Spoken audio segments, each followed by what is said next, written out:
Good morning and welcome to Just Below Average Track Guides, where I take a graceful swan dive into the reservoir of knowledge that I have built up performing at that absolute sim racing sweet spot of just below average. Anything below that, you might want to start questioning your life choices and give up. Anything above that, well, a friend of mine uploaded a video the other day that was about a second quicker than the lap you're about to see, and let's just say he's no longer my friend and everyone hates him. This week we are at OKAYAMA, a lesser known track in the wider world of motorsport, but very familiar to iRacing aficionados who would have trudged their way around lap after lap after lap trying to get out of the rookie license before taking on the serious stuff in the game. And not one of my favourites, I'll be honest. A couple of tricky corners, but as you'll see, I nailed being just below average. As always, we're going to do a full lap without any interruptions, and then I will break down corner by corner-ish, braking zone by braking zone-ish, to show you just how to hit that magical middle ground.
Okay, so a 123.175, and I basically miss every apex on this lap. So it's a little bit further from just below average than I would usually be, but this kind of demonstrates how easy it is. So anyway, we are looking for that blue line and blue cone on your right hand side. That is your braking and turning point for the first third gear turn. You want to take plenty of curb on the inside, get it turned in nice and early so that you can actually then start feeding the power on, use the entire width of the track on the way out. I get this so horribly wrong, and I get a little bit of a twitch as well, but it still worked out my quickest. But if I managed to take a lot more curb there, I would have been on the power even earlier than that. Let it then drift out to the left hand side before you sweep back in for what is actually a very satisfying fourth gear left-hander if you get it right. Once again, I didn't take as much curb on the inside as you could and should, so I'm backing off the power, but the key here is to try and get the car turned and straightened up as early as you can so that you've got on the power nice and early for this next run where it's drifting out to the right onto the curb and then flat out through this little S up until the first sort of major braking point, and you're looking for 50 metre mark on your left. And can you see the curb on the right hand side, the apex basically? This bend's a tricky kind of double apex. You've got a sharp first apex and then a smoother second part of the bend.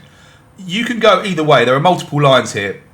You can either really spear into that, tight into this first apex, and then let the car run wide, and there seems to be a lot of traction to get good speed going up the hill and down onto the next straight.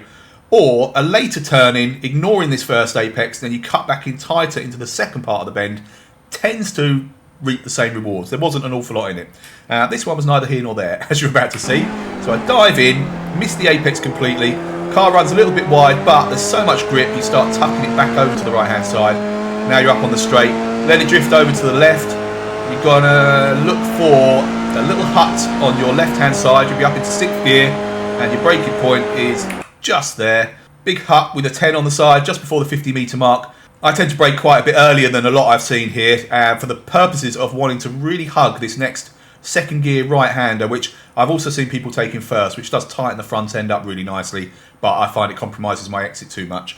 But you'll see I start turning it nice and early, and then I'm already off the brake and off the power. Just let the car roll round, and we're kind of right out of the bend here before I start applying the throttle again. And then you can make a little dart over to the right hand side, not too far to the right, because you don't want to compromise the sweep into this next left-hander. You want to keep this nice and tight, let it run back out onto the right hand side, and then this next one you need to exercise some restraint.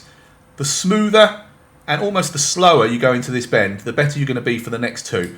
You want to avoid any snap oversteer on the way out of this, which is very easily done, particularly if you take too much of the right hand curve as you come out. But you basically want to get the car nicely settled at this point, so you're feeding the power on for a nice smooth exit, and then you've got a lovely run down this little mini straight up until this next braking point. Once again, 50-metre mark. You want a late apex on this next second gear left-hander. So start braking, keeping the car over to the right-hand side. A later turning, as you can see, I'm not going to apex until, there we go, we're quite a way round the bend before we clip the inside curb. The main reason for that is you want to keep the car over to the left-hand side to set you up for the right-hander that's about to follow. Hold off on the power, roll it in, second gear still, nice and patient again on the power. You'll see I'm about to get a little bit of a snap coming out of here as well, which probably cost me 2 or 3 tenths in truth. There you go, the back's gone, I'm fighting it. So ideally you want to have let the car just drift out to the left-hand side, right over near the white line, so that you can sweep into a bend I now know is called Michael Knight Bend, named, I'm presuming, after Knight Rider and David Hasselhoff. If you've got your line into that right, you'll be flat out, 4th gear, keep it pinned, plenty of curb, let it ride out onto the curb on the left, and you can almost keep the steering angle. So although it does straighten up between Michael Knight corner and the final corner, you almost want to keep a little bit of the steering angle just so you can get in nice and early onto this final turn. Plenty of curb on the inside, then let it run all the way out to the outside, and its foot all the way down to the floor, where the finish line is quite a long way down here now. There we go. 123.175 in a Formula 3 car. A little bit further below average than planned, but does the job. I hope that was of interest to some of you. Please remember to like, comment, subscribe, share. Check out the live streams at twitch.tv/lightningmagoo if you want to see any of the live racing. And I think that's all for now. I'll catch you on the next one.